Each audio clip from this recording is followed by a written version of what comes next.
Hello. मैं गुड्डू कुमार आप सभी को एलएन स्टडी में स्वागत करता हूं।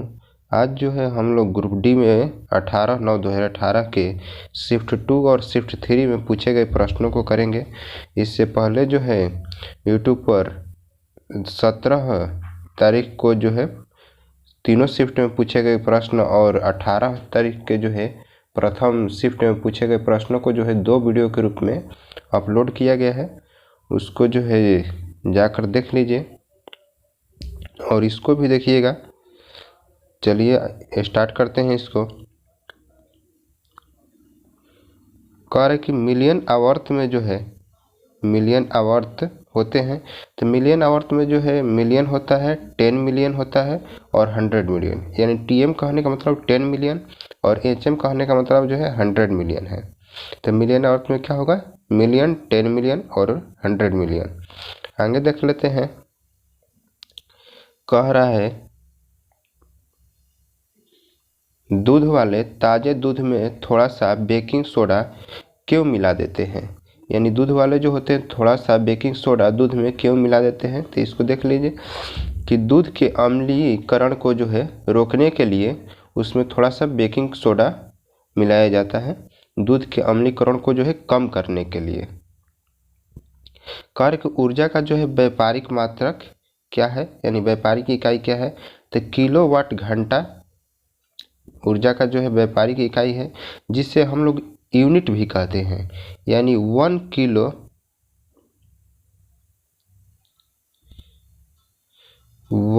किलो वाट घंटा बराबर 1 यूनिट भी होता है और 1 किलो वाट घंटा में 3.6 गुणे 10 के पावर 6 जो है जूल ऊर्जा भी होती है। यानी 1 यूनिट में जो है 1 यूनिट भी कह सकते हैं, 1 किलोवाट घंटा को ही 1 यूनिट कहा जाता है। तो 1 यूनिट में जो है 3.6 गुणे 10 के पावर जो है 6 जूल होता है। चलिए आगे की ओर देखते हैं। कह रहा है कि ये तो 2 करंट अफेयर है, तो इसको छोड़ देते हैं, आगे देखते हैं।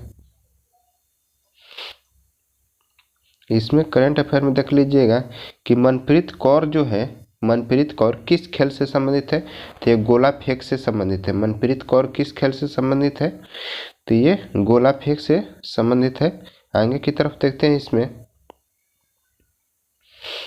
कर की आरबीआई के गवर्नर रघुराम जी राजन द्वारा लिखी गई पुस्तक कौन सी है? यानी आरबीआई के गवर्नर जो है रघुराम जी द्वारा लिखी गई पुस्तक का नाम पूछ रहा है। तो I do what I do ये जो है रघुराम जी की पुस्तक है। आगे देखते हैं कि किसके कारण स्क्लेरेंकाइमा की कोशिकाओं की दीवार जो है मोटी होती है? यानी क्या चीज़ होता है जिससे स्क्लेरेंकाइमा की कोशिकाओं की दीवार जो है मोटा हो जाता है? तो ये लिग्निन के कारण जो है मोटी होती है। आगे की तरफ देख लेते हैं। तो इसमें जो है करंट अफेयर है, इसको यहाँ देखिएगा थोड़ा सा कि पेटीएम के संस्थापक का नाम क्या है? यानी पेटीएम के संस्थापक कौन है? तो ये जो है विजय शेखर शर्मा है। ये क्वेश्चन जो है कभी भी पूछ सकता है। तो पेटीएम के संस्थापक कौन हो जाएंगे? तो विजय शेखर शर्मा हो जाएंगे। आगे देख लेते हैं।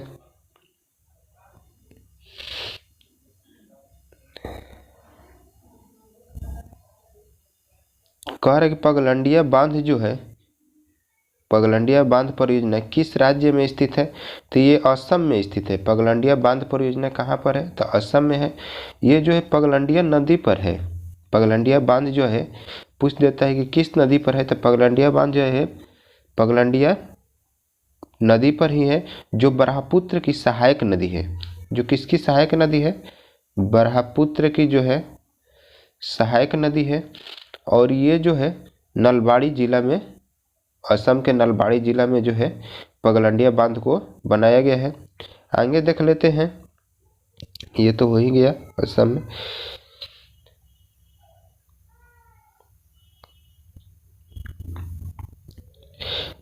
कह रहे कि FSSAI की पहल क्या है जो जैव डीजल के लिए जो है प्रयुक्त खाना पकाने के तेल को जो है संग्रह और रूपांतरण सक्षम करेगी।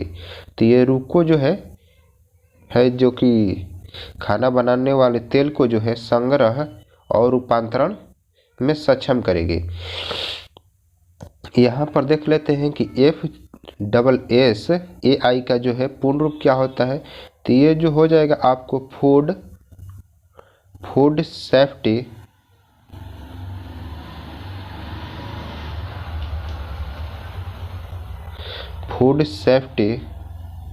एंड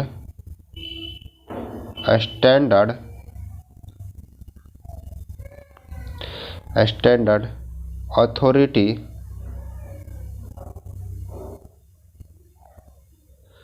अथॉरिटी ऑफ इंडिया, इसका पूर्ण रूप क्या हो जाएगा।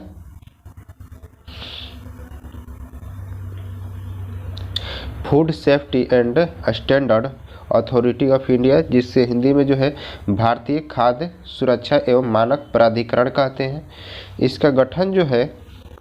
इसका गठन पूछ ले कि भारतीय खाद्य सुरक्षा एवं मानक प्राधिकरण का गठन कब हुआ था। तो गठन जो है 2006 के अधिनियम के द्वारा होता है, 2006 के एक्ट के द्वारा इसका गठन हुआ था। आगे देख लेते हैं कि यदि अवतल दर्पण की वक्रता त्रिज्या 6.2 है तो इसकी फोकस दूरी क्या होगी। तो F बराबर जो है R/2 होता है। तो R का मान जो है 6.2 दिया है और 2 से भाग मारेंगे तो 3.1 जो है इसका करेक्ट आंसर हो जाएगा। आगे देखते हैं, कह रहे तत्वों में A, B, C, D और E जिनका परमाणु क्रमांक क्रमशः 2, 3, 7, 10 और 30 है, इनमें से कौन सा तत्व समान आवर्त से संबंधित है। यानी इनमें से पूछ रहा है कि कौन सा तत्व है जो कि एक ही आवर्त में आता है। तो 1 और 2 जो हो जाएंगे ये तो पहले आवर्त में आते हैं, यानी परमाणु संख्या 2 जो कि हीलियम का होता है ये पहले आवर्त में हो जाएगा, और परमाणु संख्या 3 जो होगा ये फर्स्ट आवर्त में होगा।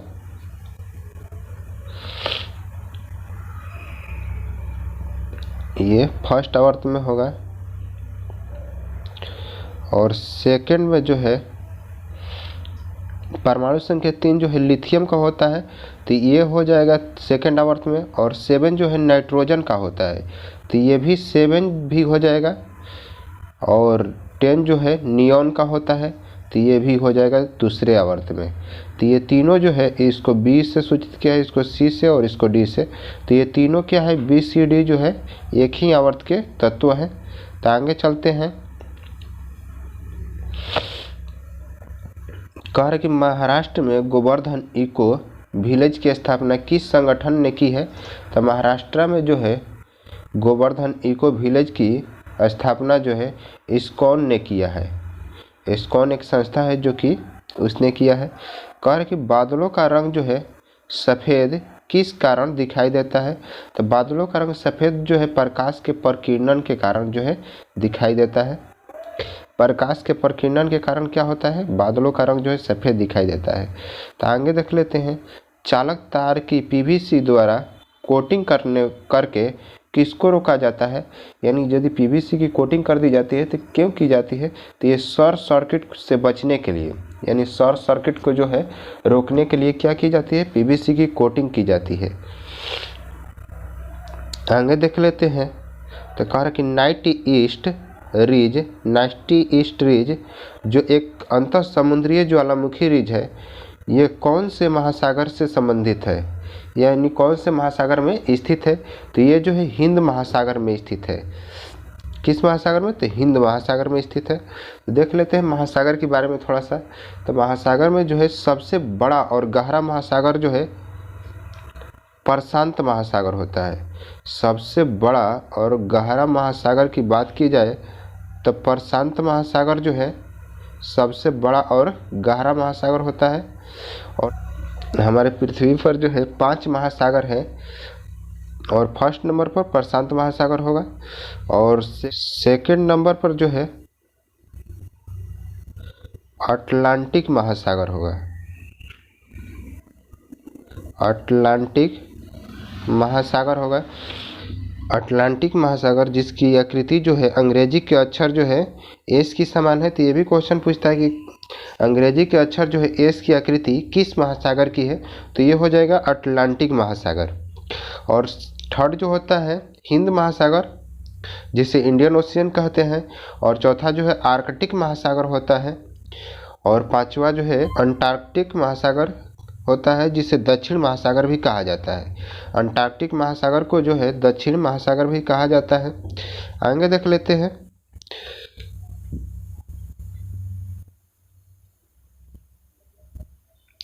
ये तो करंट अफेयर ही है, ये भी करंट अफेयर है, लेकिन देख लेते हैं इसको। भारत का जो है सबसे बड़ा ट्रेन द ट्रेनर कार्यक्रम किसने लॉन्च किया है, तो ये है पुलेला गोपीचंद्र है। पुलेला गोपीचंद्र जो है ट्रेन द ट्रेनर कार्यक्रम को लॉन्च किए हैं। आगे देख लेते हैं कि कर किसी वस्तु को एक निश्चित ऊंचाई से भूमि पर गिराया जाता है, जब वो भूमि को छूती है तो उसमें क्या होता है, यानी उसमें गतिज ऊर्जा होगा। जब वो भूमि को छुएगी तो उसमें क्या होगा, गतिज ऊर्जा होगा। आगे देख लेते हैं किसने सजीव वस्तुओं के लक्षणों एवं आनुवंशिकता के सिद्धांतों के प्रतिपादन में योगदान दिया है, तो ये ग्रेगर मेंडल हैं जिन्होंने मटर के पौधे पर जो है आनुवंशिकता के जो है सिद्धांत को प्रतिपादित किया है। यानी ये भी क्वेश्चन पूछता है कि आनुवंशिकता के जो है जनक किन्हें कहा जाता है, तो आनुवंशिकता के जनक जो है ग्रेगर मेंडल को कहा जाता है। आगे देख लेते हैं कर कि O2 का आणविक द्रव्यमान कितना होगा, तो O2 का आणविक द्रव्यमान जो है ऑक्सीजन का जो है परमाणु संख्या 8 होता है, तो उसका द्रव्यमान संख्या जो है 16 हो जाएगा। लगभग 30 तक के नीचे का जो है परमाणु संख्या के दोगुना ही द्रव्यमान संख्या होता है लगभग में। और ऑक्सीजन की परमाणु संख्या कितना है, तो ऑक्सीजन की परमाणु संख्या 2 है और इसकी द्रव्यमान संख्या 16, और इसकी संख्या जो है ऑक्सीजन की 2 है। इसको गुणा कर देंगे तो 32 हो जाएगा, जो कि यहाँ पर सही आंसर है। कह रहा है आगे कि दो फोकस दूरी वाले लेंस का उपयोग किसमें से पीड़ित जो है व्यक्तियों में किया जाता है, तो ये जो है मायोपिया और हाइपरमेट्रोपिया, यानी मायोपिया और हाइपरमेट्रोपिया से जो एक ही व्यक्ति पीड़ित हो, यानी एक ही व्यक्ति में मायोपिया भी हो और हाइपरमेट्रोपिया दोनों हो रोग हो, तो उसमें जो है बाई फोकस लेंस यानी 2 फोकस लेंस वाले का प्रयोग किया जाता है। इसे जो है जरा दृष्टि दोष के नाम से भी जाना जाता है। इन दोनों को मिलाकर जो है एक नाम दिया जाता है जिसे जरा दृष्टि दोष कहते हैं। आगे चलते हैं, तो ये जो है करंट अफेयर है, इसको छोड़ देते हैं। आगे देख लेते हैं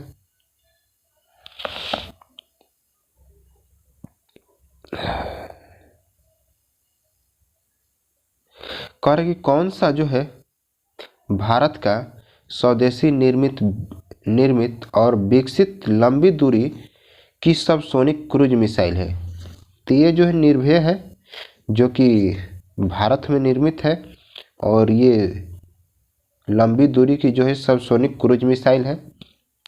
आगे चलते हैं किसी सैटेलाइट और पृथ्वी के बीच आकर्षण का गुरुत्वाकर्षण बल जो है किसको तेजी प्रदान करता है, तो यह अभिकेंद्रीय बल को जो है तेजी प्रदान करेगा। जो आकर्षण और गुरुत्वाकर्षण बल का जो होगा, आकर्षण का जो गुरुत्वाकर्षण बल होगा वो जो है अभिकेंद्रीय बल को तेजी प्रदान करेगा। आगे की ओर देख लेते हैं,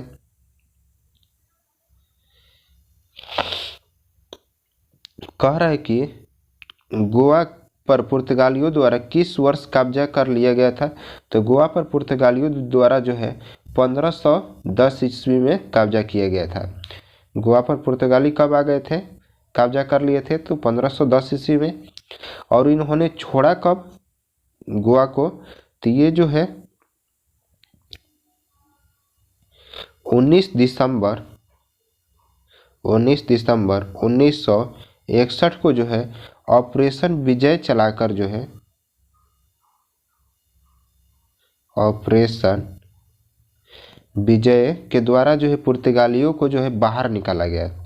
और इसी दिन को जो है 19 दिसंबर को जो है गोवा मुक्ति दिवस के रूप में मनाया जाता है। गोवा जो है गोवा मुक्ति दिवस के रूप में मनाया जाता है। तो ये भी क्वेश्चन पूछता है कि गोवा मुक्ति दिवस जो है किस दिन को मनाया जाता है। तो गोवा मुक्ति दिवस जो है आपको 19 दिसंबर को मनाया जाता है। आगे देखते हैं इसी में ये भी एक क्वेश्चन पूछ लेता है कि गोवा को जो है पूर्ण राज्य की दर्जा कब मिला, यानी पूर्ण राज्य की दर्जा जो है पूर्ण राज्य गोवा कब बना था। तो ये हो जाएगा 30 मई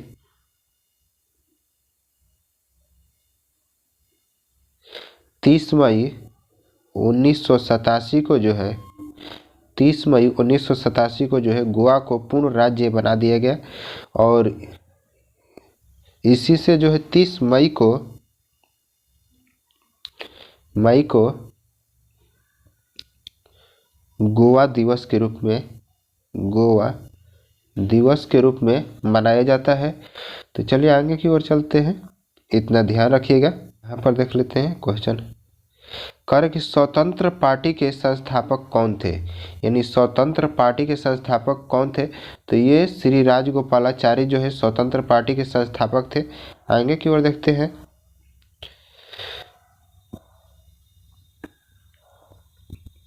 कह रहे कि किस भारतीय राज्य में केंद्र सरकार ने हेरिटेज सर्किट किस भारतीय राज्य में केंद्र सरकार ने हेरिटेज सर्किट के विकास के लिए जो है 98.35 करोड़ मंजूरी दिए हैं।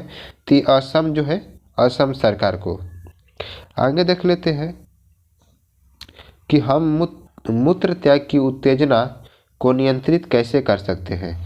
तो मूत्र त्याग की उत्तेजना को नियंत्रित करने के लिए जो है मांसपेशीय मूत्राशय के तंत्रिका को नियंत्रण में करना पड़ेगा, यानी तंत्रिका में नियंत्रण होगा तभी जो है मूत्र त्याग की उत्तेजना को जो है नियंत्रित किया जा सकता है।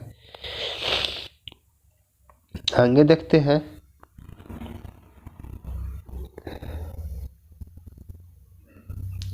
कर कि यदि किसी तत्व का इलेक्ट्रॉनिक विन्यास 2, 8 और 2 है तो यह आधुनिक आवर्त सारणी के किस आवर्त से संबंधित है। तो 2, 8 और 10 से यानी 12 हो जाएगा इसकी परमाणु संख्या, इलेक्ट्रॉन की संख्या। तो इसमें जो है ये 12 जो है मैग्नीशियम का होता है। 12 किसका होता है, मैग्नीशियम का, जो कि मैग्नीशियम जो है तीसरे आवर्त में आता है। और इसको निकालने के लिए जो है कैसे निकालेंगे कि फर्स्ट आवर्त में जो है केवल 2 इलेक्ट्रॉन रह सकते हैं। सेकेंड आवर्त में जो है 8 इलेक्ट्रॉन की क्षमता होती है। और थर्ड आवर्त में जो है ये इसमें भी 8 इलेक्ट्रॉन रहते हैं। तो आवर्त निकालने का तरीका है कि 1 से 2 तक जो भी तत्व होंगे जिनका परमाणु संख्या 1 और 2 होगा वो जो है फर्स्ट आवर्त में आएंगे। और जिनका भी परमाणु संख्या ये दोनों को जोड़ लेंगे तो यहाँ पर जो है 10 हो जाएगा, यहाँ पर 10 हो जाएगा। तो जिनका भी परमाणु संख्या 2 और 8 के बीच में होगा, जैसे कि 2 और 8 के नहीं 2 और 10 के बीच में होगा, तो वो सभी किस में आएंगे, तो आवर्त संख्या 2 में आएंगे। आगे देख लेते हैं कि इन तीनों को जोड़ेंगे तो इसकी जो है 18 हो जाती है। तो 10 से 18 जिसके परमाणु संख्या होगा वो आवर्त किस में आएंगे, तो 3 में आएंगे। तो ये 10 से 18 के बीच में ही 12 होता है। तो ये किस आवर्त में आएगा, तो तीसरे आवर्त में आएगा। आगे देखते हैं कौन से पौधे के बीच जो है खाद्य भंडार के रूप में कार्य करता है। तो पौधे के खाद्य भंडार के रूप में जो है बीज पत्र काम करता है। आगे देखते हैं कि 240 वोल्ट और 0.6 एम्पियर धारा वाले एक विद्युत बल्ब की शक्ति क्या होगी। तो पावर बराबर होता है V × I होता है। तो V बराबर जो है दिया है 200 40 गुणे 0.6 करेंगे तो ये आपको जो है 144 प्राप्त होगा। 144 वाट पावर की एसआई यूनिट जो है वाट होता है, तो 144 हो जाएगा। आगे देख लेते हैं।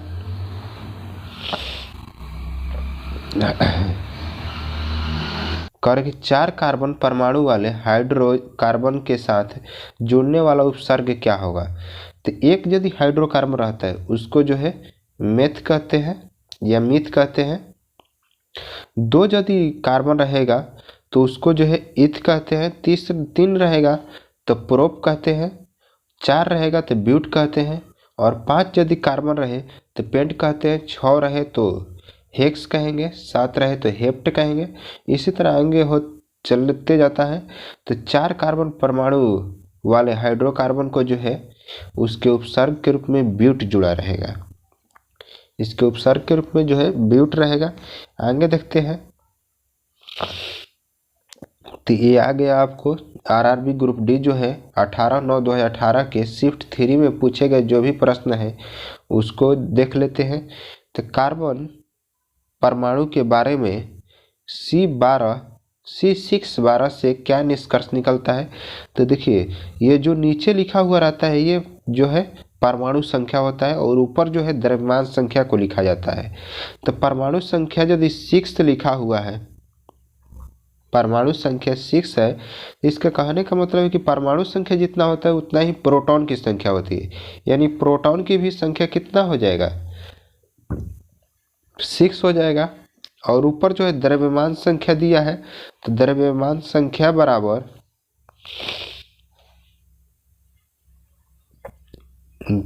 संख्या बराबर जो है न्यूट्रॉन की संख्या प्लस प्रोटॉन की संख्या होता है। तो द्रव्यमान संख्या 12 दिया है और न्यूट्रॉन की संख्या निकालना है और प्रोटॉन की संख्या कितना है तो 6 है। तो न्यूट्रॉन की संख्या जो है आपको 6 हो जाएगा। तो इसमें 6 न्यूट्रॉन और 6 प्रोटॉन है। तो चलिए आगे चलते हैं। कह रहा है कि तीसरे आवर्त में मौजूद तत्व में कौन सी कक्षाएं होगी। तो तीसरे आवर्त कहने का मतलब है कि मैग्नीशियम को ही ले लेते हैं, अभी तुरंत पहले बतलाए हैं। तो मैग्नीशियम की परमाणु संख्या 12 होता है। यानी के की क्षमता होती है 2 इलेक्ट्रॉन की, एल की क्षमता होती है 8 इलेक्ट्रॉन की, एम की क्षमता होती है 18 इलेक्ट्रॉन की। एम की क्षमता कितना होता है 18 इलेक्ट्रॉन की होती है। एल की क्षमता जो है एल की क्षमता जो है 8 इलेक्ट्रॉन की होती है। के की क्षमता 2 इलेक्ट्रॉन की। तो इसमें तो 2 हो जाएगा यानी के आ जाएगा और एल भी आ जाएगा क्योंकि 8 तो अभी हेल ही है और के और एल आ गया तो 10 हो गया। अभी 2 इलेक्ट्रॉन बचा है। 2 इलेक्ट्रॉन किस में जाएगा तो एम में जाएगा। यानी इसमें के एल और एम तीनों होंगे। आगे देख लेते हैं इसको। करके जिस परमाणु के बाह्य कक्षा में इलेक्ट्रॉन की संख्या पूर्ण होती है उसकी जो है संयोजकता होगी। यानी कहने का मतलब है कि जैसे बाहरी उसका कोष यदि इलेक्ट्रॉन पूर्ण है, बाहरी कक्षा पूर्ण है, तो उसमें संयोजकता उसकी कितनी होगी तो इसकी संयोजकता जो है 0 होगा। जैसे निष्क्रिय गैस का होता है। निष्क्रिय गैस की जो है, निष्क्रिय गैस कहिए या नोबेल गैस कहिए, दोनों सेम ही है। तो निष्क्रिय गैस की संयोजकता 0 होती है क्योंकि निष्क्रिय गैस की बाहरी कक्षा में जो है पूर्ण इलेक्ट्रॉन होते हैं, यानी उसमें कोई खाली नहीं रहता है। आगे देख लेते हैं। कह रहा है कि काला आजार के लिए उत्तरदायी जीवों की उत्पत्ति का कारण क्या है। तो इसका उत्पत्ति का कारण जो है अधोमुखी युग्म विखंडन है। अधोमुखी युग्म विखंडन है। आगे देख लेते हैं। स्थितिज ऊर्जा किसके बराबर होता है। यानी स्थितिज ऊर्जा का फॉर्मूला ही हो जाता है पोटेंशियल एनर्जी का QmGH, जहाँ m जो होता है वो द्रव्यमान होता है बॉडी का और g जो होता है पृथ्वी द्वारा लगाया गया गुरुत्वीय त्वरण होता है और h जो होता है वो हाइट होता है। तो इसका सही आंसर जो हो जाएगा MGH हो जाएगा। आगे देखते हैं।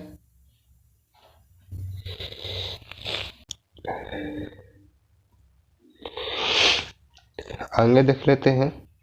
कर कि यदि 10 न्यूटन और 5 न्यूटन के दो बल को एक वस्तु पर एक ही दिशा में लगाए जाते हैं तो वस्तु पर कार्यरत बल कितना होगा। तो ये देख लेते हैं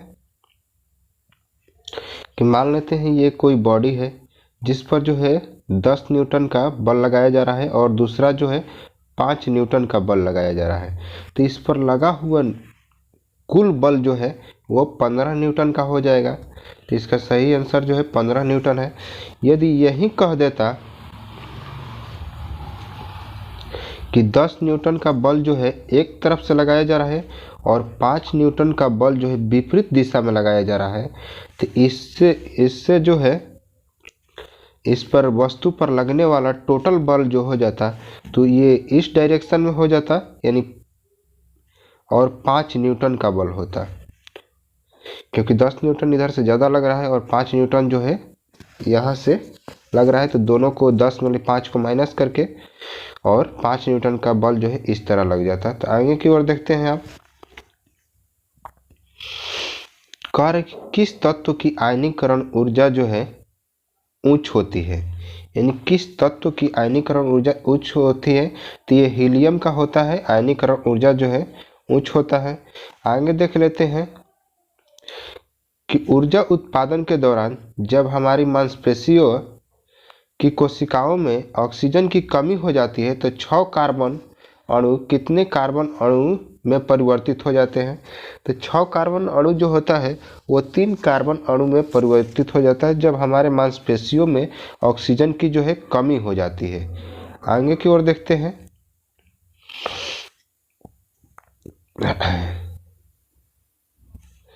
कार्य की कैल्शियम हाइड्रोक्साइड, यानी इसे बुझा हुआ चूना भी कहते हैं, कैल्शियम हाइड्रोक्साइड के विलयन में जब कार्बन डाइऑक्साइड गुजारी जाती है तो वो छेप कैसा बनेगा। तो यदि देख लीजिए कैल्शियम हाइड्रोक्साइड को जो है यानी बुझे हुए चूने को जो है कार्बन डाइऑक्साइड से रिएक्शन कराने पर ये कैल्शियम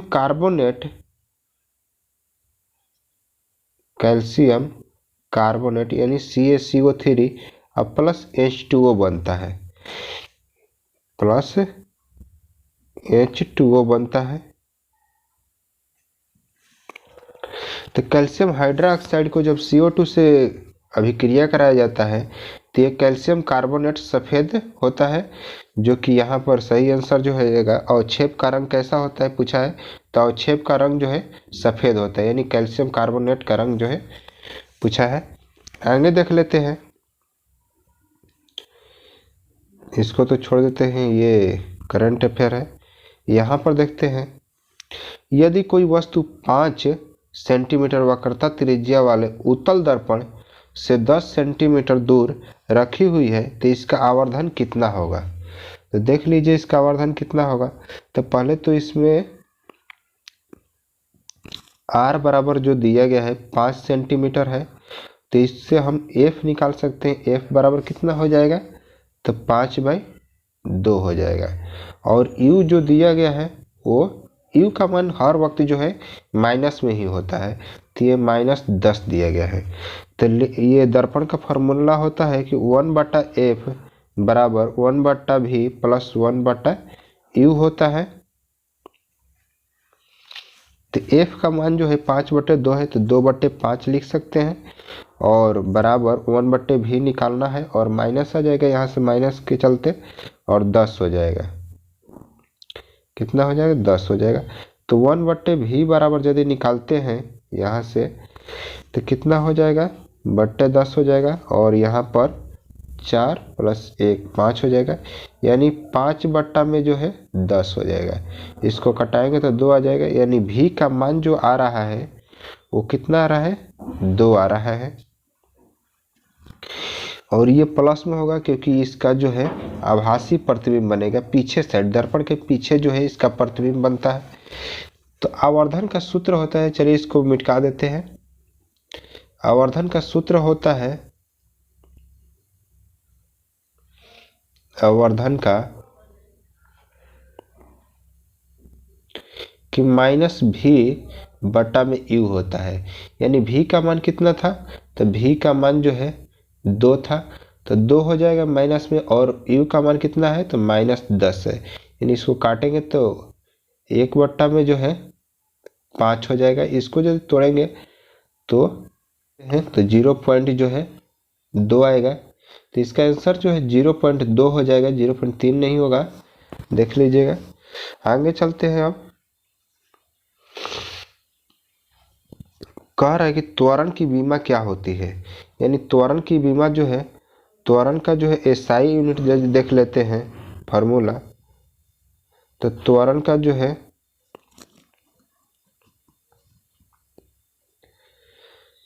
वेग में परिवर्तन होता है, यानी वेग में परिवर्तन होता है और बट्टा में टाइम होता है।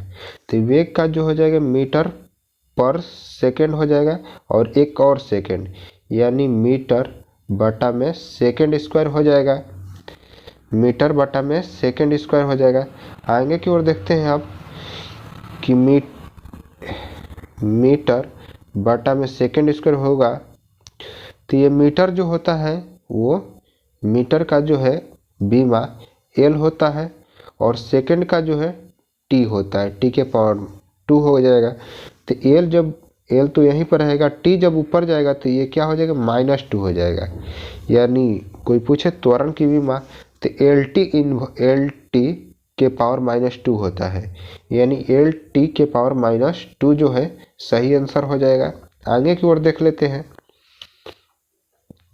कि दो सतहों के बीच सतह को अनियमितताओं के परिणाम स्वरूप क्या होता है, तो ये घर्षण उत्पन्न होता है। दो सतहों के बीच सतह की अनियमितताओं के कारण जो है घर्षण उत्पन्न होता है। आगे की ओर देखते हैं। कार्य प्रोटीन की जानकारी प्रदान करने वाले डीएनए का भाग जो है जीन होता है, यानी प्रोटीन की जानकारी जो प्रदान करता है वो डीएनए का भाग जो है जीन होता है। ये अनुवांशिकी का इकाई भी जीन को कहा जाता है, कि अनुवांशिकी का इकाई जो है क्या है तो जीन होता है।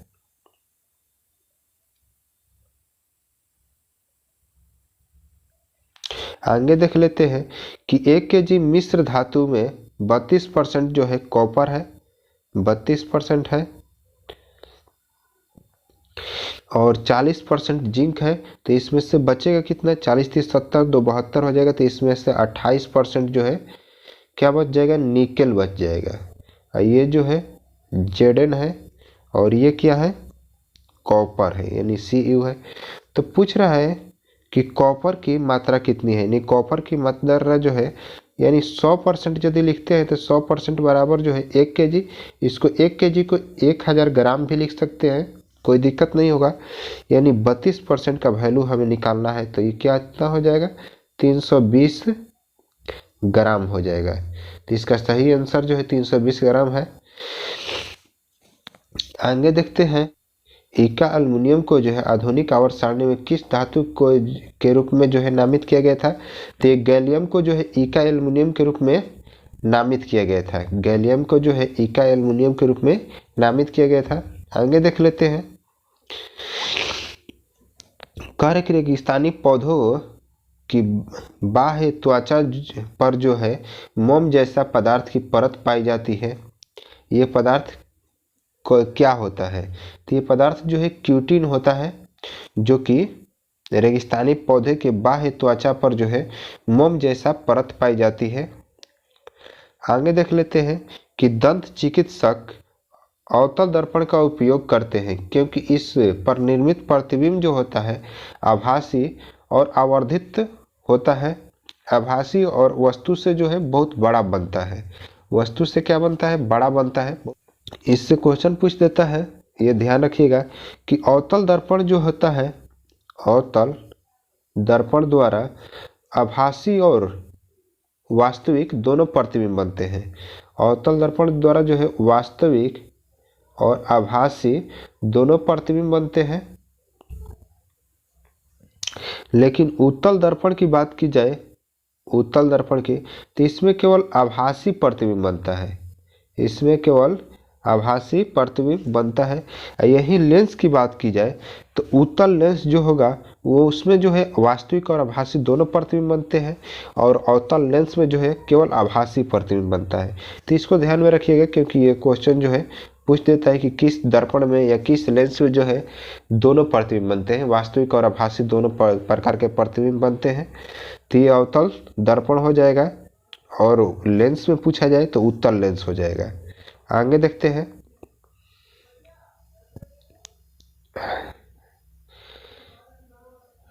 कह रहा है कि भारत में अंग्रेजों द्वारा निर्मित पहला किला कौन सा था? तो फोर्ट सेंट जॉर्ज किला था। अंग्रेजों द्वारा निर्मित जो है पहला किला फोर्ट सेंट जॉर्ज किला था। आगे देख लेते हैं। ये तो करंट अफेयर है तो इसको छोड़ देते हैं, 2018 की करंट अफेयर की कोई ज़रूरत ना है। आगे देखते हैं इसको। कह रहा कि ब्रिटिश सरकार ने कुख्यात रौलेट एक्ट अधिनियम कब पारित किया था? इस अधिनियम में बिना मुकदमे के राजनीतिक नज़रबंदी की अनुमति दी गई थी। तो ये जो है 1919 ईस्वी में पारित किया गया था, और इस कानून को जो है काला कानून के रूप में जाना जाता था। इस कानून को जो है काला कानून भी कहा गया। इस कानून में जो है इस कानून में न दलील, न अपील और न ही वकील की ज़रूरत थी। यानी कोई न दलील होगा, न ही अपील होगी कोई भी, और ना ही वकील की ज़रूरत कोई होगा। चलिए आगे चलते हैं।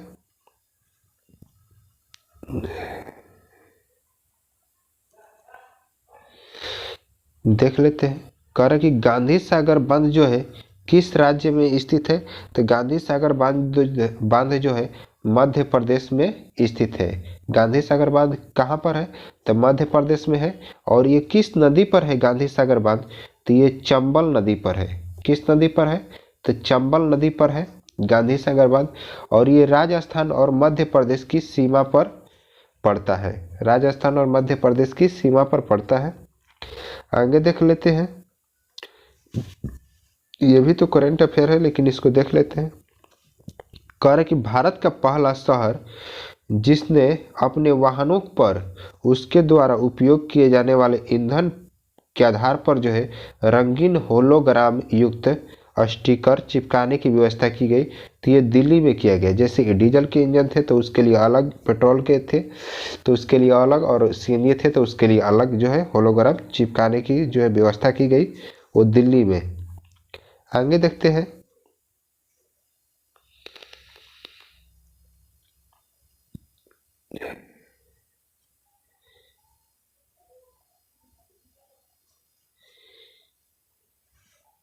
देख लेते हैं। कह रहे कि उस भारतीय सुपर कंप्यूटर का नाम क्या है जो विश्व में चौथा सबसे तेज सुपर कंप्यूटर है और मौसम और जलवायु अनुष्ठान संबंधित कार्यों के में सक्षम है? तो उसका नाम जो है प्रत्यूष था। जो क्या था? विश्व के चौथा जो है सबसे तेज सुपर कंप्यूटर था। उसका नाम जो है प्रत्यूष था। आगे की ओर चलते हैं। कह रहा है कि नीति आयोग के जो है पदेन अध्यक्ष के रूप में कौन कार्य करते हैं? तो नीति आयोग के पदेन अध्यक्ष के रूप में जो है भारत के प्रधानमंत्री होंगे। यानी नीति आयोग के कभी भी पदेन अध्यक्ष जो है प्रधानमंत्री ही होते हैं। जो भी प्रधानमंत्री रहेंगे वो नीति आयोग के अध्यक्ष के रूप में कार्य करेंगे। आगे देखते हैं। ब्लेडा जो है ब्लेडा रेगिस्तान जो है किस देश में स्थित है? तो ये पोलैंड में स्थित है। ब्लेडा रेगिस्तान जो है पोलैंड में स्थित है। आगे देख लेते हैं कि अकेले फाइटर एयरक्राफ्ट उड़ाने वाली पहली भारतीय महिला कौन बनी है? तो ये बनी है अवनी चतुर्वेदी बनी है। अकेले फाइटर एयरक्राफ्ट उड़ाने वाली जो है पहली महिला अवनी चतुर्वेदी बनी है। चलिए आज के लिए इतना ही। यदि ये वीडियो अच्छा लगे तो आप इस चैनल को सब्सक्राइब कीजिए और लाइक कीजिए, कमेंट भी कीजिए। आपकी जो राय होगी। थैंक्स।